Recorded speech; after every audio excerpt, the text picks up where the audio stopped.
I certainly think that food and nutrition is a massive part of our lives. You know, ultimately, you fill yourself with rubbish, the body's going to break down. We tried to put a bit of an emphasis on education of the players to make sure they know what they should be eating, when they should be eating, and how much they should be eating. And the lads actually sort of embrace the change and what we're trying to do, and they recognise that if they follow the instructions they're given, that can help their performance.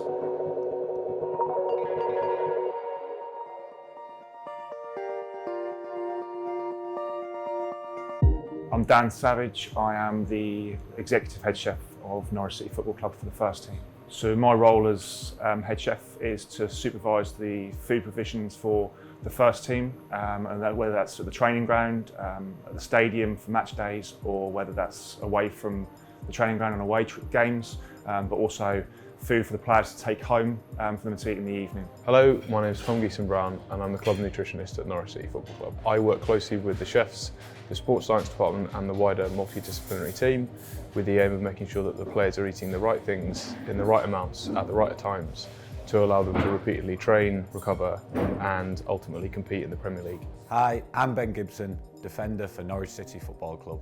I take my nutrition really seriously. We have to be honest, as footballers, as athletes.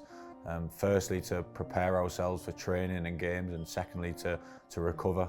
You know, you're working so hard, you're pushing your body to the limits. It's vital, really, that you put the right fuel in your body. So food and nutrition as a whole, as a football club, has changed massively. For example, we've gone from having one kitchen to do the whole of the training ground site, to now having 3 kitchens, 2 of them primarily just for the first team and what we produce for them. Yeah, it's something that's certainly improved over the last few years, especially since working with Tom. Now I understand the importance of it more. I think particularly as you get older, for us, you know, it's important that we're lean, our body fat is low, and as I say, recovery and preparation becomes all the more important as you get older. So it's certainly something I've improved on, I've put effort into learning about and applying it to my day-to-day life. I think there was clearly a very good appreciation of the role nutrition can play in elite sport and how much it can benefit the athletes. I think the food provision here at Norwich was outstanding already. The first team restaurant was pretty much a full-time operation, open 7 days a week, providing 3 meals a day most of the time. So the players were very well looked after and the quality and variety of food was excellent.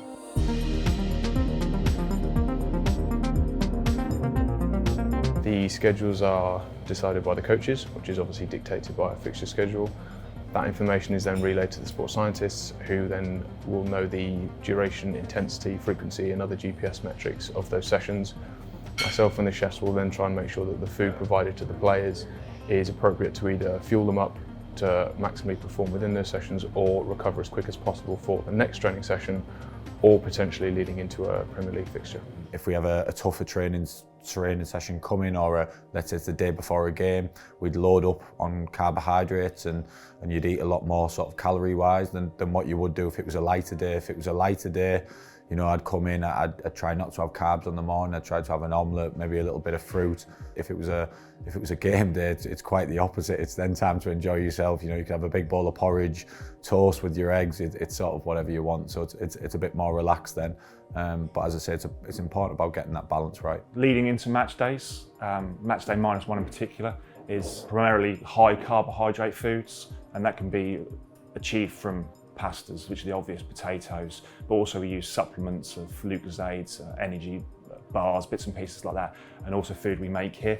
And then for recovery purposes, we would then produce another high carb option, but with also protein, which will help replace energy stores of the players, but also the protein then helps muscle repair after the game as well.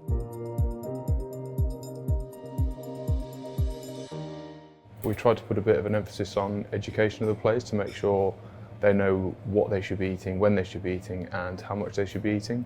We've tried to utilise a number of different ways to do that. One of them is the big screen, where we put the menus up. The big screen's an easy way of doing that. The players can have a look at it before they eat and also graze on the information we present to them throughout their meal.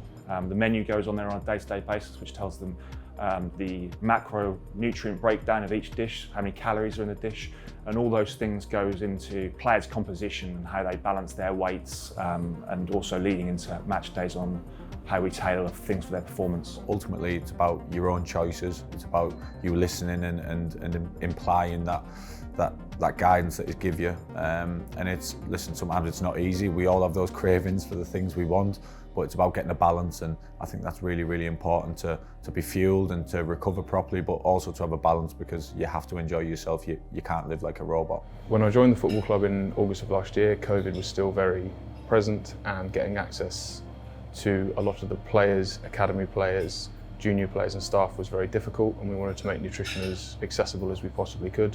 So we designed and developed a Norwich City Football Club recipe app, which we opened up initially to players, but now to staff and also the wider staff at Carrow Road, and it's proved to be really popular so far.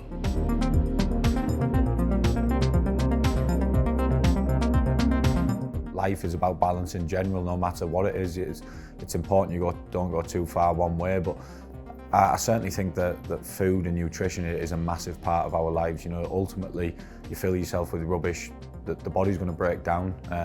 Our food, our nutrition, what we eat, what we drink, that is our fuel. That is what we need to get through everyday life. And if you're putting rubbish in your body, ultimately the engine is going to break down. Nutrition is really important to a healthy, well-balanced lifestyle.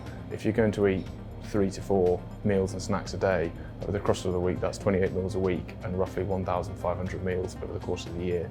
So it's going to have a really big impact on your well-being and general health. Your nutrition, your diet is massive now for a healthier lifestyle, and it's quite easily to obtain it as well if you just follow simple guidelines of, you know, cutting out high fat and just a bit of research into healthier snack options rather than always going for your Snickers or your Mars. You know, make something like some nice protein overnight oats, things like that. It just changes your lifestyle and can make a massive difference.